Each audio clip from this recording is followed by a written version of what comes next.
Nico, 1988 retrace les 2 dernières années de la vie de Krista Paffgen, alias Nico, mannequin, chanteuse et musicienne, icône des années 1960.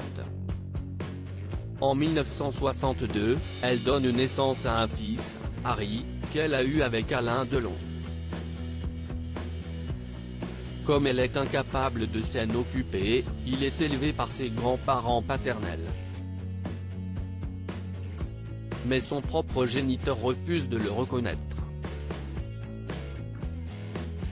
En 2001, Harry Boulogne assigne pour la première fois Alain Delon en justice.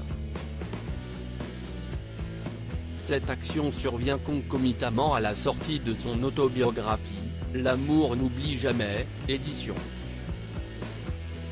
Pauvert, comme un besoin de reconstruction. Combat juridique. La demande rejetée, il l'a réitérée en 2019. Mais le tribunal d'Orléans se déclare incompétent à juger l'affaire au profit d'une juridiction suisse où Alain Delon réside. L'avocat d'Harry affirme pourtant que la juridiction française est bien compétente dans cette affaire et dépose, fin 2020, une requête au greffe de la Cour d'appel d'Orléans dans le but de demander une date pour une future audience.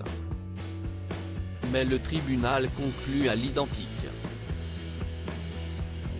Curatelle. Le dossier pourrait être clos à moins d'une ultime tentative de Michel Guillaume Fleury. Mais par manque d'argent, Harry Boulogne pourrait se voir une fois de plus contraint d'abandonner ses démarches. Aujourd'hui âgé de 58 ans et placé sous curatelle, Harry survit difficilement de son métier de photographe. Enfant, il a été arraché à sa mère biologique par Edith, son officieuse grand-mère qui l'enferme dans une pension religieuse pour le soustraire à un environnement toxique. À 16 ans, il fugue pour rejoindre Nico, sa mère. Ensemble, ils tentent de rattraper le temps perdu.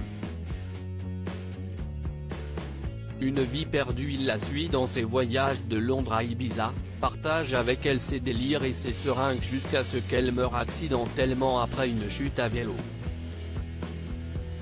Il a 26 ans, enchaîne les tentatives de suicide et les cures de désintoxication. Si dans le clan Delon, on avance que ces démarches sont principalement motivées par un désir de ne pas être exclu de l'héritage paternel, son avocat, lui, affirme qu'Harry agit dans l'intérêt de ses enfants, Blanche, 15 ans, et Charles, 21 ans, parce qu'ils ne doivent pas être privés de leur lien de filiation.